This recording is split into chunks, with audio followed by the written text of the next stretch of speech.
আল্লাহ বলে, বান্দা আমার মতো দয়ালু মনিব থেকে কেড়ে তোরে আলাদা করে দিল। মা গাররাকা, আরে বান্দা আমার থেকে কেন আলাদা হলি? আমি কি অপরাধ করেছি? সারাদিন আসমানে আলো দিয়ে আমি অন্যায় করছি? আজ আবার রাতের বেলা ঘুমের পরিবেশের জন্য অন্ধকার করে দিয়ে আমি অপরাধ করছি? মা গাররাক, এই যুবক, তোমার কাছে তোমার মালিক অপরাধ কি করছে বল না বেটা, বল। কেন সেজদা করলি না ভাইয়া? আল্লাহ তোমার কাছে কি অন্যায়টা করছে? কি অন্যায়, কি না দিছে মালিক? মা গাররাকা বিরাব্বিকাল কারীম, এটা আল্লাহর ডাক। আল্লাহ বলেন, বান্দা কে রে তোরে আমার থেকে আলাদা করলো? কেন রে তুই আমারে ছাড়লি? আমি কি দোষ করছি? হাদিসের মধ্যে আছে, লাইসা মিন ইয়াউমিন ইল্লা ইউরাদু আলা নবী সাল্লাল্লাহু আলাইহি ওয়াসাল্লাম আমালা উম্মতিহি গুদওয়াতান ওয়া আশিয়াতান। শোনো যুবক, আল্লাহর নবী বলেন প্রতিদিন দুইবার, সকালে একবার, সন্ধ্যায় একবার, আমার উম্মতের আমল আমি রাসূলের সামনে ফেরেশতারা পেশ করে। হায় হায়, নবীর সামনে তোমার নাম উচ্চারণ হয়, ফেরেশতা বলে, ইয়া রাসূলুল্লাহ একটা সেজদা দেয় নাই, একটা সেজদা, একটা সেজদা দেয় নাই। আল্লাহর নবী তখন বলে, হায় আমার উম্মত, আমার 23টা বছরের দিবানিশির এই মেহনতের কোনো কদর করলি না? 23 বছরের আমার এত কষ্টের কোনো কদর হলো না? হাসরের ময়দানে নবী, দোস্ত শুনেন, হাসরের ময়দানে আল্লাহর নবী তার পিঠ দেখাবে, পিঠ, নবী তার পিঠ দেখাবে, পিঠ দেখায়া বলবে, উম্মত দেখ আমার পিঠ, চালনির মতো ছিদ্র ছিদ্র করে ফেলছি। তায়েফের বাচ্চারা যখন আমার পাথর মারছে, ওই পাথরের আঘাত সইতে গিয়ে। সেদিন দেখবেন, সেদিন বুঝবা যুবক, নওজোয়ান, তোমাদের জন্য কাদার কেউ নাই, তোমাদের জন্য ভাবার কেউ নাই। মা বাপ ছেড়ে দিছে তোমারে, যা বাবা নষ্ট হয়ে যা। আহা, মোবাইলের হাতে ছেড়ে দিছে তোমারে, নষ্ট বন্ধুদের হাতে ছেড়ে দিছে তোমারে, যা বাবা পেটের ভুক লাগলে ভাত খাইয়ে যাইস, বাকি টাইম নষ্ট হয়ে যা। অভিভাবক ছেড়ে দিছে সন্তানকে, দুপুর বেলা বের হইছে রাত 10টা পর্যন্ত, কারো কোনো পেরেশানি নাই। মা বাবার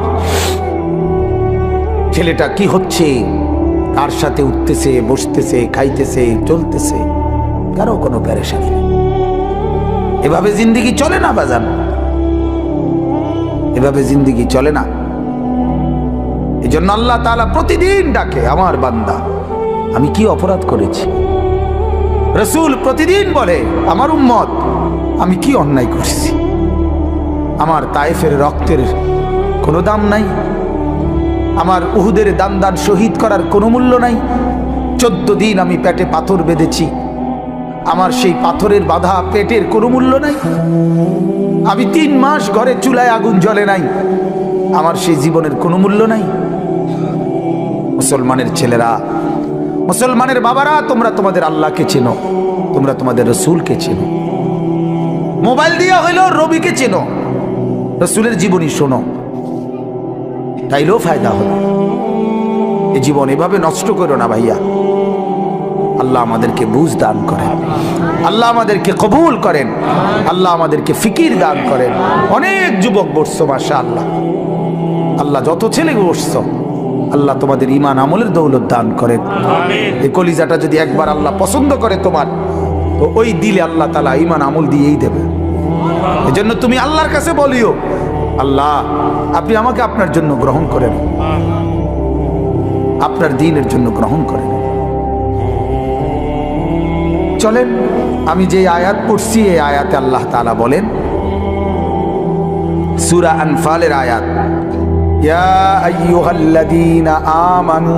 ওই পিছনে তাকায়ও না ভাইয়া, পিছনে তাকায়ও না, যে আসো আসো। ইয়া আইয়ুহাল্লাযীনা আমানু, হে ঈমানদারগণ। এটা আল্লাহর ডাক। কার ডাক? আল্লাহ। ইয়া আইয়ুহাল্লাযীনা আমানু, এটা আমার মালিকের ডাক। মালিকের এই ডাকে পৃথিবীর সবচেয়ে বেশি মায়া। সন্তান যখন, মা যখন সন্তানকে ডাকে, ওই ডাকে যেতটুকু মায়া, বাবা সন্তানকে ডাকলে যতটুকু মায়া, আল্লাহর কসম এই ডাকের মধ্যে গোটা পৃথিবীর সবচেয়ে বেশি মায়া এর মধ্যে। ইয়া আইয়ুহাল্লাযীনা আমানু, হে ঈমানওয়ালা। আল্লাহ বলেন, বান্দা তুমি কালেমা পড়েছো, তুমি নিজেকে মুসলমান পরিচয় দিয়েছো, আমি আল্লাহ খুশি হলাম, তোমার ঈমান গ্রহণ করে নিলাম। আমি আল্লাহ এই কারণেই তোমাকে ঈমানদার বলে ডাক দিলাম। এটা প্রমাণ করে যে আল্লাহ আমার ঈমান গ্রহণ করছে।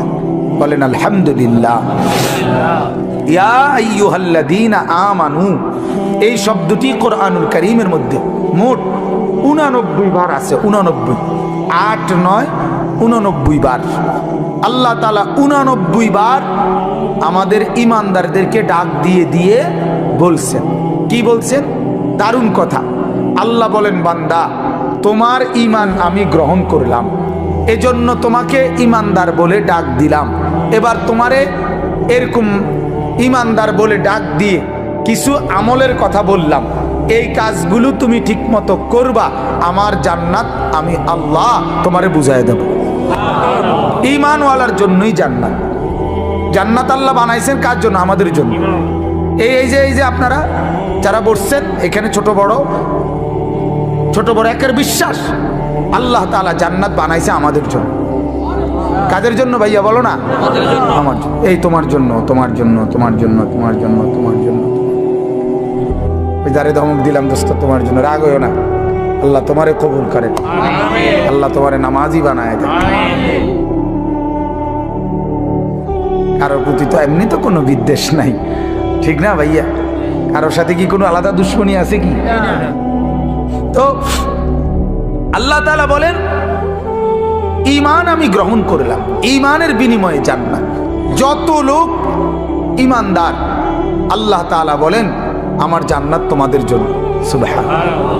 ঈমানবিহীন জান্নাতে যাওয়ার কোনো কি নাই, সুযোগ নাই। জান্নাতে যাওয়ার জন্য প্রথম শর্ত হলো কি থাকা? ঈমান থাকা। ঈমান থাকা, ঈমান। একটা মজার কথা শুনেন। আমাদের খতিবে আজম মুনাজিরে জামান আল্লামা নুরুল ইসলাম অলিপুরি দামাত বারাকাতুহু, হযরতের বয়ানে আমি শুনছি। হযরত বলেন, হাসরের ময়দানে আল্লাহ তাআলা প্রত্যেকটা বান্দার আমল মিজানের পাল্লার মধ্যে মাপবেন। এটা জানেননি? মিজানের পাল্লাতে যে আমাদের আমল মাপা হবে, এটা শুনছেন? এই মাপাটা কিরকম, এটা হুজুরের সবচেয়ে সুন্দর, আমি ওনার থেকে বুঝছি। হুজুরে বলেন যে এই মিজানের পাল্লায় ঈমানদারের নেক আমল আর ঈমানদারের আমল আল্লাহ তাআলা 2 বার মাপাইবেন। কয়বার? 1 নাম্বার হলো যে ঈমান, এটা যদি থাকে, কারো যদি 1 জাররা 1 বিন্দু পরিমাণও ঈমান থাকে, তাহলে এই ঈমান একটা নেক কর্ম, মানে এটা একটা নেক কাজ। ঈমানটাই একটা কি আমল? নেক আমল। কথা বুঝছেন? এটা একটা নেক কাজ।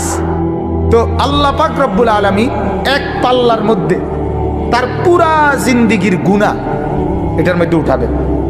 আরেক পাল্লার মধ্যে প্রথমত শুধুমাত্র ঈমানটা, এটা একবারে বিন্দু পরিমাণ হোক, সরিষার দানা, মিসকালা হাব্বাতিন মিন খারদাল। কোরআনেও আছে, হাদিসেও আছে, আল্লাহ বলছে, নবীজিও বলছে, সরিষার দানা পরিমাণ ঈমানটুকু যারা আছে, এটাই আল্লাহ তাআলা আরেকটা পাল্লার মধ্যে ফেরেশতারা রাখবেন। তাহলে এক পাল্লার মধ্যে কি? গুনাহ। আরেক পাল্লার মধ্যে শুধু ঈমানটা। এই শুধু ঈমানটা রাখার কারণে গুনার পাল্লা যদি 7 আসমানের চাইতে ভারী হয়, গুনার পরিমাণ যদি 7টা পৃথিবী বরাবরও হয়, তারপরেও এই ঈমানের এই সামান্যটুকু সমস্ত গুনার পাল্লার চাইতে ঈমানের পাল্লা ভারী হবে। আর ফেরেশতা ঘোষণা দিবে, তুমি চিরস্থায়ী জাহান্নাম থেকে মুক্তি পাইলা, খুলুদ ফিন্নার, অর্থাৎ তুমি চিরস্থায়ী জাহান্নামী হবে না। এখন ফেরেশতা বলবে, তবে দাঁড়াও, তোমার ফয়সালা এখনো শেষ হয়েছে না। প্রথমত তুমি এই নিশ্চয়তা পাইলা যে তুমি চিরস্থায়ী কি না, জাহান্নামী না। তবে এখনই ডাইরেক্ট জান্নাতে যাইবা নাকি একটু ঘুরাইন লাগবো, এইটা একটু কাম বাকির আছে।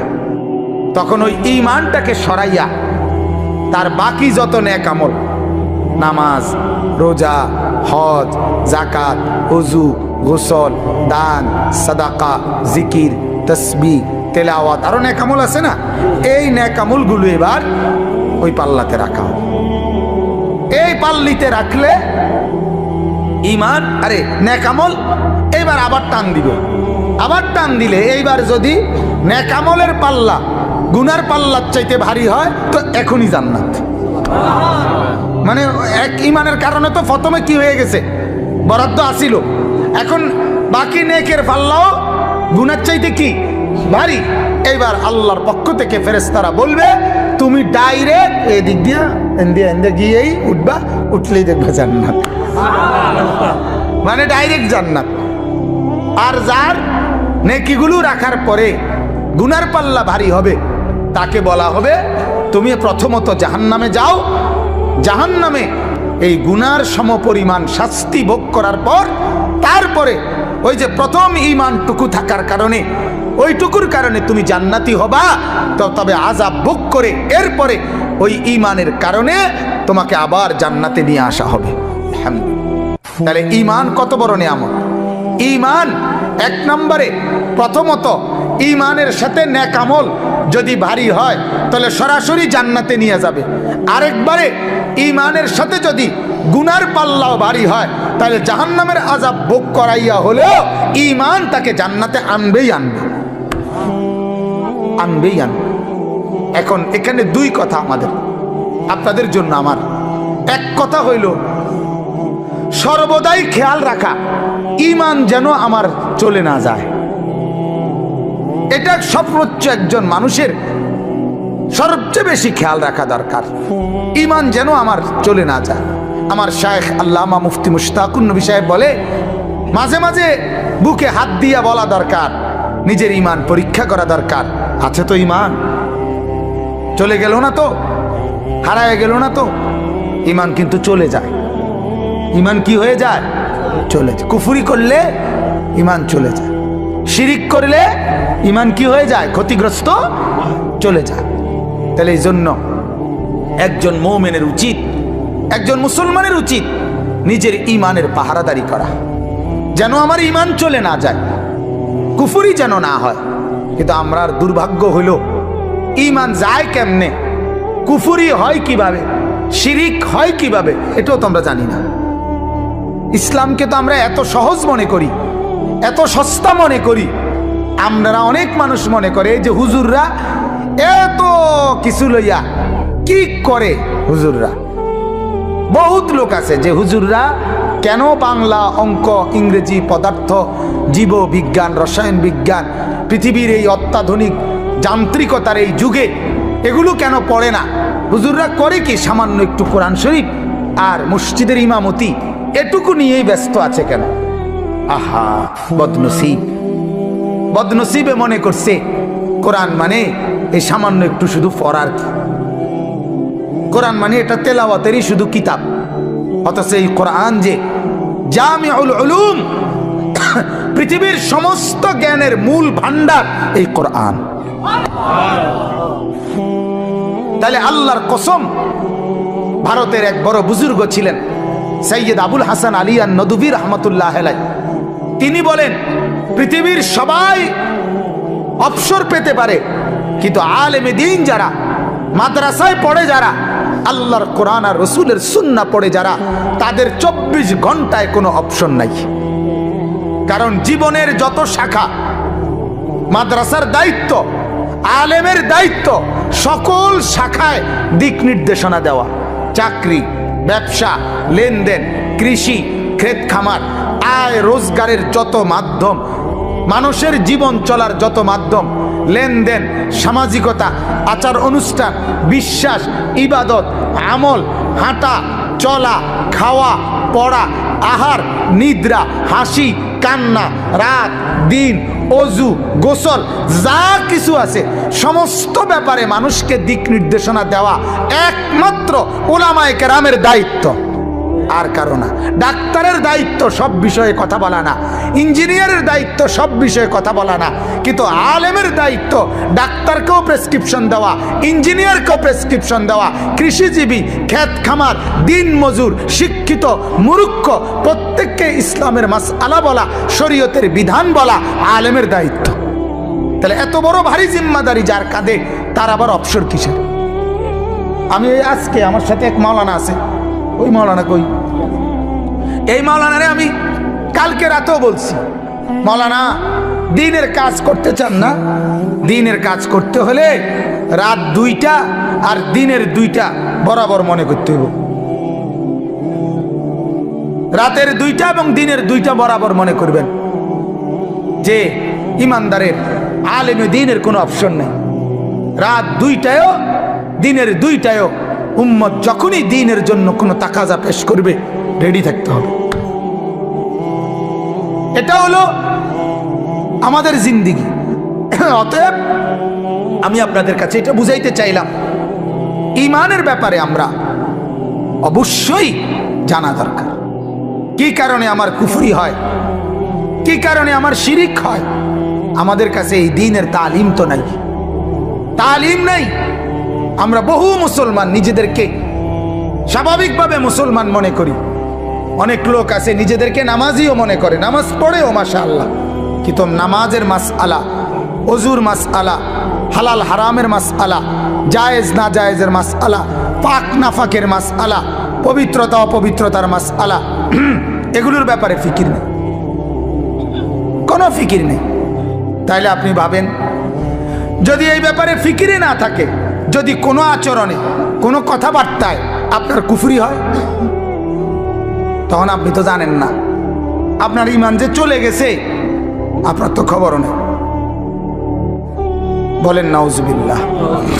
এজন্য আমার ভাই, আল্লাহ পাক রব্বুল আলামিন আমাদেরকে বললেন, আমার বান্দা তোমার সবচেয়ে বড় নেয়ামত তোমার ঈমান, আর এটা যেহেতু তুমি পেয়েছো, আমি আল্লাহ খুশি হইছি, এজন্য তোমারে আমি তোমার পক্ষে, আমার পক্ষে ঈমানওয়ালা বলে ডাক দিছি। তুমি আমার দলভুক্ত, অতএব তুমি লক্ষ্য রাখবা আমার দল থেকে যেন তুমি ছুটে না যাও। আল্লাহ আমাদেরকে হেফাজত করে। আমার ভাই, ঈমানের তালিম নেওয়া দরকার।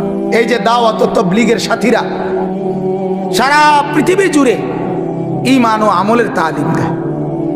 সকাল দুপুর বিকেল রাত সারাক্ষণ একই কথা বলে, ভাই ঈমানের মেহনত নিয়ে কথা বলা হবে, ঈমান আমলের মেহনত নিয়ে কথা বলা হবে। মানে কি? মানে বোঝা গেল ওরা 30 বছর 40 বছর পরেও এটা বোঝে ঈমানের মেহনত আজও দরকার। হাদিসের মধ্যে আছে, বুখারীর রিওয়ায়াত, সাহাবীরা একজন আরেকজনকে ডাকতেন, জিজ্ঞেস করে ডাকতেন আর বলতেন, ইজলিস বিনা, ইজলিস বিনা। এক সাহাবী আরেক সাহাবীকে ডাকতেন আর বলতেন, ভাইয়া একটু পাশে বসেন, নুমিনু সাআতান, কিছুক্ষণ ঈমানের কথা বলি। এই ঈমান এমন এক জিনিস, সাহাবীরা রাসূল থেকে ঈমান শিখছে। সাহাবীরা কালেমা পড়ছে কার হাতে? নবীজির হাতে। তবুও বলতেন একজন আরেকজনকে, ভাই বসেন, ঈমান বাড়াই, ঈমানের কথা বলি, ঈমানের আলোচনা করি, ঈমানের মুযাকারা করি। তাইলে আমার বলার উদ্দেশ্য হলো, আমরা যারা সর্বশ্রেণীর মুসলমান নিজেদেরকে দিনদার মনে করি, আমরা কিন্তু এটা লক্ষ্য রাখা দরকার আমার ঈমান যেন ছুটে না যায়। শুধু লা ইলাহা ইল্লাল্লাহ মুখে বলতে পারেন, এটাই যথেষ্ট না। আচরণে, কর্মে, বিশ্বাসে, লেনদেনে যেন কোনো কুফরি না হয়। বহু নাফরমান পাত্তর দিয়ে বাইর হইল, তার জবান দিয়ে মালিকের নাম বাইর হয় না। খানা খায় ঠিকই, বহু বদনসিব মসজিদের সামনে দিয়ে হাইটা জায়গা, সেজদা তার কপালে জোটে না। বহু চা দোকানদার, তার চোখের সামনে মসজিদ, ঠিক মসজিদ বরাবর তার দোকান। এই ডাকাইতের দোকানে বইয়া মানুষে চা খাইয়া নামাজ পড়ে, ডাকাইতে নিজে সেজদা দেয় না। আছে না এমন? হ্যাঁ, এটা নসিব। আল্লাহ যাকে পছন্দ করে, ইচ্ছে করে, মালিক যাকে দয়া করে, তাকে আল্লাহর কথা শুনবার, বলবার, বুঝবার, মানবার তৌফিক দেয়। বিশ্বাস করেন, এটা অনেক বড় নিয়ামত। এটা কোরআনের আয়াত, ফামান ইউরিদিল্লাহু আন ইয়াহদিয়াহু ইয়াশরাহ সাদরাহু লিল ইসলাম। আল্লাহ বলেন, আমি যাকে সিদ্ধান্ত নেই হেদায়েত দেব, আমি আল্লাহ তার দিল ইসলামের জন্য খুলে দেই। এটা আল্লাহর ফয়সালা হয়। আল্লাহ সিদ্ধান্ত নেয়, তারে আমি দিনদার বানাবো, তারে দিনদার বানাবো। ওমর রাদিয়াল্লাহু তাআলা আনহু, উনি ফয়সালা নিছে, উনি নবীজির গর্দান নিবে। চোখ লাল, বুকের মধ্যে রাগ, হাতে তলোয়ার। ওনার সিদ্ধান্ত নবীজিকে হত্যা করবে। আল্লাহ বলে, আমার সিদ্ধান্ত তোরে হেদায়েত দেবো, আয় আউগা। ঠিকই না বলেন না কেন? আল্লাহর সিদ্ধান্ত আরেক রকম। তো মালিক বলে, আও আগাও আগাও, সাই জামা জুমা বদলাইও না, এলো। এই অবস্থাতে রব্বুল আলামিন হেদায়েত দিছে। সুবহানাল্লাহ। ইয়া মুকাল্লিবাল কুলুব সাব্বিত কলবি আলা দীনিক। এই দোয়ার মধ্যে ব্যাখ্যায় আছে, নবীজি বলছে, প্রতিটা মানুষের কলব, দিল আল্লাহর কুদরতি দুই আঙ্গুলের মাঝে থাকে। ইন্না কুলুবাল ইবাদ বাইনা ইসবাআইনি মিন আসাবিআর রহমান। প্রত্যেকটা মানুষের দিল আল্লাহ তাআলার কুদরতি দুই আঙ্গুলের মাঝে থাকে। ইউকাল্লিবুহু কাইফা ইয়াশা। আল্লাহ যেভাবে ইচ্ছে ওই দিল বদলাইতে পারে। আল্লাহ চাইলে উলট পালট করে দেয়, আল্লাহ তাআলা চাইলে দিল বদলায় দেয়। এজন্য ওমরের শক্ত দিল, পাষাণ দিল আল্লাহ বদলায় দিছে, তো নরম দিল হয়ে গেছে, নরম দিল। এজন্য কোরআনুল কারীম আছে, ওয়ালামু আন্নাল্লাহা ইয়াহুলু বাইনাল মারই ওয়া কলবিহি। আল্লাহ তাআলা বলেন, ও আমার বান্দা, মনে রাখো, তোমার দিলের তামান্না আর আমার ফয়সালা দুই রকম হয়ে যায়। আরেক অর্থ হইল যে তোমার দিলের ইচ্ছা আর আমার দিল বদলানো ভিন্ন হয়ে যায়। তুমি ইচ্ছা করছো একরকম, আমি তোমার ব্যাপারে দিল বদলাই দেই ভিন্ন রকম। এজন্য আমার অনুরোধ, প্রত্যেক দিন বলি, জুমার বয়ান যখনই আর মসজিদে যাবেন, একেবারে শুরুর থেকে, এই যুবক ভাইরা, তোমরাও অনেক ছেলে, তোমরা মসজিদে যাও ভাই, ঠিক আছে, কিন্তু বারান্দায় বসে থাকো, ধাক্কা ধাক্কি করো, রসিকতা করো। আরে দোস্ত, জিন্দিগি কতক্ষণ রসিকতা করলে? আমার শুধু এই কথাটা বুঝাও, আসলে রসিকতা কি কোনো টাইম টেবিল নাই? আর বিনোদনের কেকের কোনো টাইম টেবিল নাই। একটা মানুষ কি সারাদিনে ধাক্কা ধাক্কি, এই নিজেদের মধ্যে আনন্দ ফুর্তি, এই তামসা করতে মন চায়, এটা কতক্ষণ? কতক্ষণ ভাল লাগে? একজন মানুষের কতক্ষণ ঘুম যাইতে মনে করে? একজন মানুষের কতক্ষণ তামসা করতে মন চায়? এটার কি কোনো লিমিট নেই? এক সপ্তাহ পরে তুমি, এক সপ্তাহ তো তোমার মসজিদে দেখা যায় নাই, একটা সপ্তাহ পরে শুক্রবারে আধা ঘন্টা টাইমের জন্য আল্লাহর ঘর মসজিদে আসছো, শয়তান তোমারে তখনও কামড়ায়? ইবলিস কি তখন তোমারে তখনও ছাড় দেয় না? তখনও তুমি বারান্দাত বসে বসে ধাক্কা ধাক্কি করো, ঠেলাঠেলি করো। আশ্চর্য কথা। তাহলে আল্লাহর কথা কখন শুনবা ভাইয়া? আখিরাতের কথা কখন শুনবা? কেমনে বললে বুঝবা? কিভাবে বললে বুঝবে এরা? অনেক মুরব্বী আছে, এই মুরব্বী, অনেক কিছু মুরব্বীরও আছে বদভ্যাস, বসে বসে মসজিদে গিয়া ইমাম সাহেব জুমার বয়ান করে, সামনের কাতার দখল করে থাকে, কিন্তু বইবে জিমা এরম করে, বইয়ে বইয়া জিমান। জিমান কেন? আমার মসজিদে তো কোনো বুড়া, 200 বছরের বুড়াও জিমাইতারে। জিমানির সিস্টেমে নাই, ডরেও তো চোখ বন্ধ করে না, শতবদ নাই, শতবদ করবে কেন? আপনি আসছেন আল্লাহর ঘরে, শুনবেন না কেন? মনোযোগী হবেন না কেন? আমি একদিন এক মুরব্বির জিজ্ঞেসি, আপনি বলেন প্রতিদিন 1টার দিকে 12:30 1টার সময় আপনার ঘুমাননি? শনিবার, রবিবার, সোমবার, মঙ্গলবার, বুধবার, বৃহস্পতিবার? না হুজুর, শুক্রবারে ঘুম যাতা দেয় কেন? কি ব্যাপার, ঘটনাটা কি? গাফলত, খামখেয়ালি। আল্লাহ আমাদেরকে মাফ করে দেন। আমার ভাই, আল্লাহ তাআলা এটাই জন্য বলেন, ওয়ালাউ আলিমাল্লাহু ফীহিম খায়রাল লাসমাআহুম ওয়ালাউ আসমাআহুম লাতাওয়াল্লাউ ওয়া হুম মুরিদুন। আল্লাহ তাআলা এটা বহুত বড় ইহসান মালিকের।